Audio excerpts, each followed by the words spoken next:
Conte-nos um pouco sobre o que lhe impulsionou a pesquisar o tema, né? A formação do profissional de saúde, equidade racial, articulado com a literatura.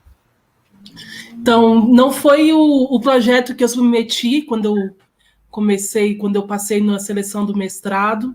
Eu tinha um outro objeto de pesquisa.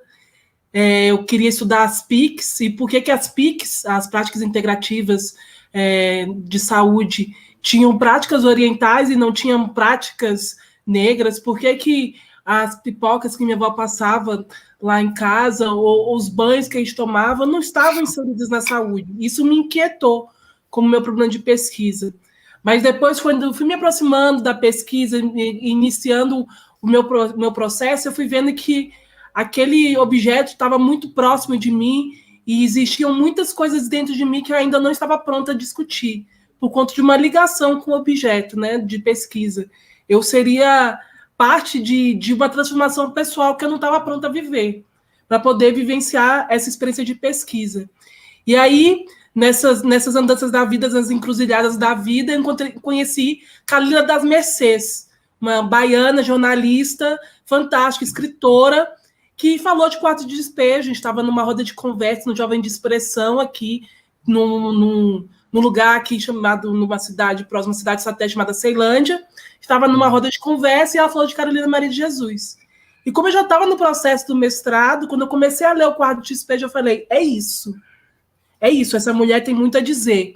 Aí disso eu fui vendo, mas onde ela pode dizer? Aí fui vendo que ela poderia dizer na formação, ela podia estar nos currículos, ela podia estar nas bibliografias. Aí foi as coisas mesmo que foram se juntando.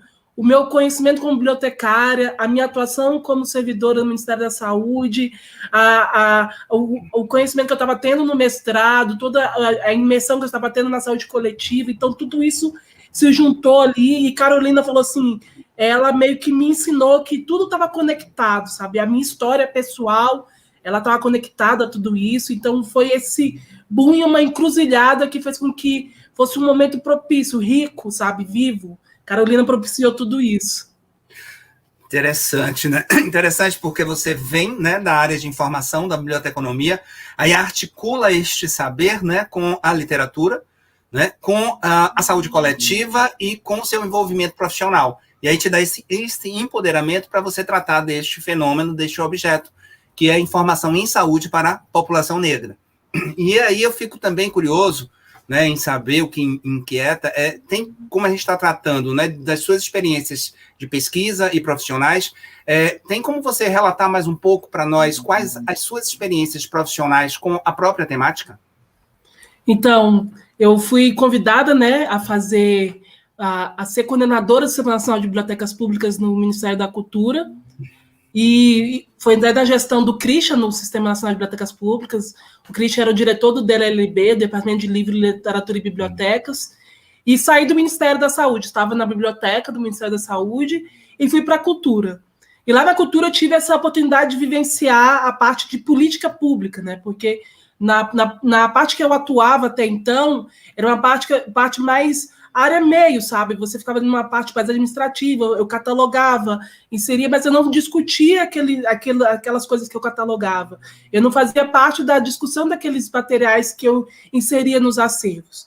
E quando eu fui destituída do cargo, voltei para o Ministério, como é de praxe, e aí uma colega intermediou um diálogo para ir para a saúde na política de equidade, no Instituto da AGEP, que é o Departamento de Gestão e Estratégia Participativa, que era um departamento só para poder discutir questões de equidade.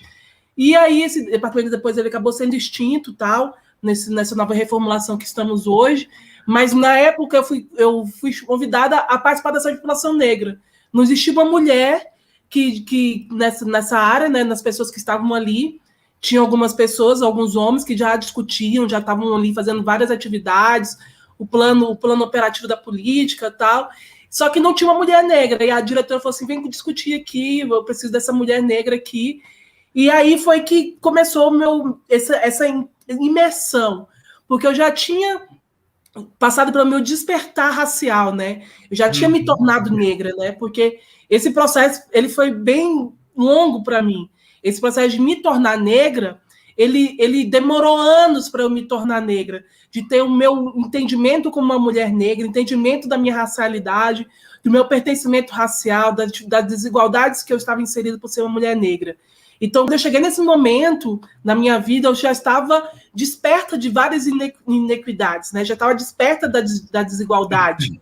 E foi, tipo assim, um momento que propiciou isso. E depois disso, eu fui vivendo outras experiências no Ministério da Saúde, em que eu pude vivenciar os dados epidemiológicos, ver as pesquisas de saúde, a epidemiologia, os boletins epidemiológicos, os dados, a assistência à saúde, e foi tudo isso nessas experiências, e hoje nessa área que eu estou, eu faço tenho uma visão já dos sistemas, da transversalidade, da sobreposição de iniquidades. Por exemplo, eu vejo, no trabalho que eu estou hoje, se estamos no processo transexualizador, quem vai ter mais acesso? Quem vai estar nas áreas urbanas? Então, tudo isso culmina no meu pensamento e na minha forma de produzir o meu trabalho.